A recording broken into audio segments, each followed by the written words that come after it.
Welcome back, MTG Joe here, and we're going to be doing another weekly installment of our meta breakdown. This particular video is for Standard Best of One. We'll break it up in between formats, Standard, Historic, and from time to time when Alchemy has some fresh changes, we'll break it up between Best of One and Best of Three. So if you're more fond of one of those particular formats, no kink shaming, you can play the games you like. I always encourage that, but you can check out those videos. They're all in the playlist. We're getting this data from Untapped GG. It's a companion tool that runs alongside your Arena client, tracks your win rates, your collections. You could sync with it. It has in-game overlays for a bunch of useful tools while you're playing. I could suggest decks you can build as well. It's free to get started with it. The link is in the description below. All these deck lists that I do touch base with today, I'll post the description of the deck in my video description so you can import it easily into Arena to play them.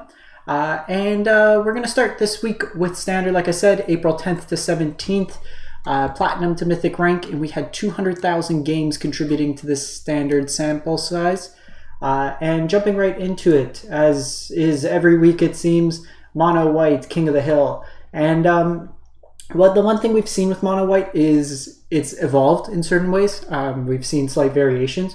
You always have your core, you got your Hopeful Initiates, your Ushers, your Thalias, your Luminarchs. But really what we're seeing here is it going back to the Wandering Emperor. We saw some Lower to the Ground versions the last couple weeks, and now we're seeing them going back to the Wandering Emperor, a full 4 of in this. Lets you attack at a different angle. You're not completely dead to a board wipe, gives you an option to do at instant speed, as well as access some more removal. You see your Thalias in here, still to tax.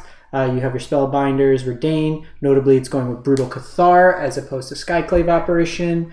As your other removal, and then the Legion's Angels. We're also seeing a creature land split of Crawling Barrens and Cave of the Frost Dragon to kind of mix that all in.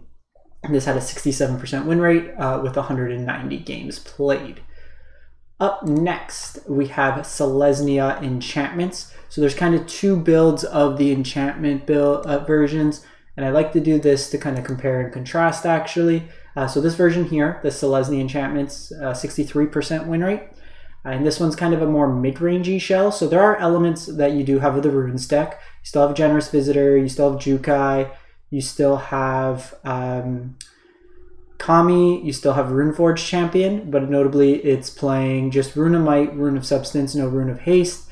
You're also more mid-rangey. You have Michiko to power the team up. You have a bit more removal in Circle of Confinement and Borrowed Time. Eiganjo, another way of attack. Wedding Announcement as ways to make creatures.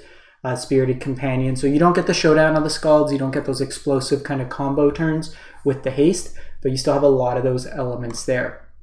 Emeria's Call kind of scattered in here as well. So that version there is a 63% win rate. If we look at Naya Runes, it's at 58. So Naya Runes is very linear and explosive, but you don't typically interact as well with your opponent's board. This version's a little interesting. You're still playing your Restorations, you're still playing your Michikos. No 1 mana, I forget what the name is, the one that searches for a land or an enchantment. This version can hit hard. I think 2 Kamis is too low. This card's really impactful in the game, in these matchups. The fact it keeps coming back, it's recursive, especially against sweeper decks. It has Trample built into it, which is inherently good, and it just grows without you needing something like Generous Visitors. Because if you just put auras on this, Runeforge, for example, doesn't get too large on its own. This kind of scales and really swings the direction of the games. I played a lot of runes in Alchemy, and my deck's pretty much like we can look at. Let me pull this up quick. My deck's basically standard legal minus the lands. So I've played 140 games almost. Yeah, 139 games, 70% win rate with the deck. In my version, 3 Kamis. I play 3 Communes with the Spirits. The Hallowed Haunting are low-key really, really good in the deck. They break the mirrors and it gives you another angle of attack. That's my particular build. You got 2 Circle of Confinements in the main board. I had touched the Spirit around. If you want to play this in Standard, it's just you get rid of the Forsaken Crossroads, and then you just kind of split up the lands amongst the Zendikar or the Midnight Haunt decks. I brought this to the MIQ and I played in that. But this is kind of like the tracking that you can do with Untapped. You can see all your win rates, your changes. Basically, the only negative win rate I have is against Mono White. which the matchup's pretty hard in that regard. So yeah, Naya Rune's kind of coming in here. This week is actually a new deck that's kind of popped up this week. 62-ish% win rate, 61.5, 170 games played. It's an Esper, Abzan, mostly green-white, Greasefang, Vehicle Reanimator, Storm the Festival kind of shell. So Kiba boss could get back Eska's Chariot or your Reckoner Bankbusters, so kind of some value there. It's got a ramp package of Katilda, Prosperous Innkeeper, Tanglefloor Hedron, so you really want to go 2 mana into 4 mana. Chariot, and you have Ren and 7 as kind of that value. Glorious Sunrise gives you card advantage, ramp, as well as life gain. Or even just Trample could be relevant when they're, say, like the Wedding Announcement decks in the mirror. You've Stormed the Festival to find some of these, a Meat Hook mixed in. Your Wedding Announcement deck yourself. You have the Legion Angel package, a One of Kaya just as catch-all removal. So really interesting deck. You got your sideboard Legion Angels as well, just for that free value. But it's an interesting deck, something to try out for sure. Up next, Naya Humans. So this is basically mono white, splash Halana and Alana, and some copies of Snakeskin Veil. Basically just lets you hit harder, but slightly, I would say, less consistent. I think this version, I haven't played it because you can see I'm missing 2 Halana and Alanas, so I need 2 to craft, and I don't want to spend my 8 rares right now that I have. But Halana kind of allows you to scale up on the mono white decks. This version here has 5 pieces of removal, along with a Kabira's Takedown and a Valorous Stance. You also play Chaplain of Alms, just because of the ward, and the first strike plays pretty nice with it. So you're probably better into the creature mirrors, worse into the control mirrors, just having less taxing style effects. And most of these white decks will usually have a 1 of Legion Angel main, because it's pretty much free value. You play a 1 of that gets you 3 more creatures to your hand every turn, or every time you cast them. Then we got the mono green Stomp It Is Stomp, 60% win rate, 120 games, and this is kind of the tried and true. We saw Jujin, the Saga, being played a couple times. We've seen a couple variations, but you know, your 1-drops, pretty much stock. This version's playing the Rangers class with Sculptor of Winter as a full 4 of. Your 3-drops in Kazandu and Old Growth Troll, Chariot, could copy Invoke the Ancient Creatures, and then Uvenwald Oddity. I generally like more oddities, but I guess with Invoke the Ancients, it kind of fills a similar role. And then the Rangers class lets you grind a bit. The one thing we've seen is even with this Abzan deck, they're not playing Vanishing Verse. So in the first few decks that we've seen thus far, we haven't seen Vanishing Verse. And it's not until we get to the next deck, which is Orzhov Control, which has a 60% win rate, that's actually on the Vanishing Verse. So Vanishing Verse very good against these mono-color decks, and kind of beats up on mono green, but the mono green has elements of trample to get around. So you have your Deadly Dispute package to kind of ramp. You can go as early as turn 3 Lulth, full 4 of Wandering Emperor as another piece of removal at instant speed, Rite of Oblivions to sack tokens and stuff, full of 4 of Meat Hook. So really just a grind them out deck. Conceive just 9.5 minutes versus, like, if you say mono white, 5 minutes per game. So taking you twice as long for the same amount of wins. That's why people usually try to use aggro decks to rank up and just get more volume of games in. But if you like to grind, this is definitely a reasonable choice. Up next, Rakdos Sacrifice, Rakdos Anvil. So the deck's built around Ani Cult Anvil. So it's kind of akin to this Cat Oven decks that we've seen in the past. You're looking to sacrifice artifacts to get creatures to drain, and then you get stacked up drains with like the Meat Hook Massacre or Warlock class. So, you know, you're trying to do a point here, do a point there. The way you kind of get artifacts is through stuff like Voldaren Epiture for free value with blood tokens, Blood Tithe Harvester, Experimental Synthesizer's card advantage, along with Village Rites and Deadly Dispute. Smelter allows you to create creatures that can hit as well. And then you have Sanguine Statuette, which counts as 2 artifacts and is another way of like a post-sweeper way to attack. So if your opponent wipes your board, doesn't get hit by the board wipe, and it can kind of attack it.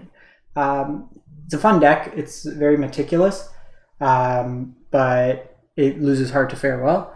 And it does involve a lot of clicks, so you kind of have to like these sacrifice-style shells if you want to play this. Another cool deck, Temur Treasures. red-green, moist Gruul, wet Gruul, soggy Gruul, whatever you want to call it. It is a green red deck that is splashing blue for negate. Typically in best of 3, you'll also see Test the Talons or like Spell Pierce style effects. At its core, it's a Jaspera Sentinel Magda Goldspan Dragon deck. You also have like Chariot in here, Moonveil Regent for advantage, your Dragon Fires and Inferno on the top end. And then notably it's playing Fable, the Mirror Breaker, a way to kind of churn through your deck. Discard redundant copies of Magda perhaps, or like late game if you have Jaspera Sentinel, it's not really worth casting, you want more gas. And then you can make copies of creatures with this, and then you could copy those creatures, copy the tokens with Eska's Chariot to create tokens of the tokens, and you kind of just build your army of dragons in the sky. So kind of a cool take on the Gruul Treasures list that we've seen various versions. It's usually always like red-green, so you'll see like Jund Treasures, Naya Treasures, Temur Treasures. It's red-green, splash your third color with Pathways and the treasure package. See a Boros Aggro. So there's another Boros Aggro list I didn't really show. It's basically just mono white aggro with Kumana and Rapid Battery. This one to me, more of essence, is a Boros deck. You're playing more cards than just that. 58% win rate. So it has a lot of the elements of the mono white deck. Your Intrepid Adversaries, your Luminarch Aspirants, your Thalias. Notably, this one's playing Strict Proctor. Strict Proctor is really good against all those ETB style effects. Your Skyclave Apparitions, your Brutal Cathars, your Runes, anything like that. Kind of hits them that way. Adelines, Reidanes, Stormseekers for haste, some Blade Historians for the double strike. Then you have Angel Fire Ignition to just pump up a whole bunch of damage mixed in there. Your Rapid Batteries for haste, Kumana to kind of deal damage and raise up the power of your squad or the next creature you cast. So interesting deck here. This is a Boros deck. This looks like one of my cube draft decks. Force Boros every time. I've had like 3-7 wins with Boros in the Tinker's Cube. Just Blade Historian, throw on creature damage, you win like that. And lastly, to feature another control deck for the week, 57% win rate for Esper Control. This is predominantly, it's like blue-white, splash black. And the reason you're splashing black, March of the Wretched Sorrow, good way to gain life and deal with both creatures and planeswalkers. Vanishing Verse, just good catch-all removal. This deck could be a really good deck for the new Obscura charm. The removal, the 3 mana, can't be countered, destroy target non-land permanent. You got some Kaido Suzuki's in here for card advantage. Then it's just a mix of like you're not wanting your opponent to have fun. You got March of the Otherworldly Lights. You got some counter spells mixed in here, some card advantage, Wandering Emperor, bye-bye, farewell, good so long, Doom Scars, Hallbreakers, and Emerias, along with Wandering Emperors are your predominant ways to win. Got some Sunset Revelries. All modes could be reasonable, as well as some Hall of the Storm Giants mixed into there. So that's the kind of summary of the week. I think there's like 11 or 12 decks. As always, if you can, check out my channel. In addition to these weekly deck techs and kind of meta breakdowns, we got playlists of that. We got a bunch of gameplay of the decks. We tried a lot of brews. I usually make Mythic kind of off meta decks or like tier 2 decks. But recently we did like a cube draft. If you want to kind of know how to get 7 wins in cube, you can check that out. The Secret Boros. But kind of get some value of that. We're trying to kind of pioneer ports. A recent one I did was trying to move over the Rakdos Pioneer list. So we're missing a couple key cards, Katilda, Sideboard, and just kind of moving it over to a historic version where there's some cards in historic like Unholy Heat that are really play well in that deck. Kind of a Fable, Mirror Breaker, the non-Arcanist version. But we play a mix of different formats on the channel. So definitely check it out if you can. Like I said, drop a comment and subscribe. Greatly appreciated if you can. And if you're looking for the other decks, like I said, each week we have our playlists. You can kind of see with here. I don't know why that one's there, but the weekly meta breakdown, you can see all the decks we play here and just a bunch of other formats in there as well. In any case, thanks for watching. Hope you have a great one and stay safe out there.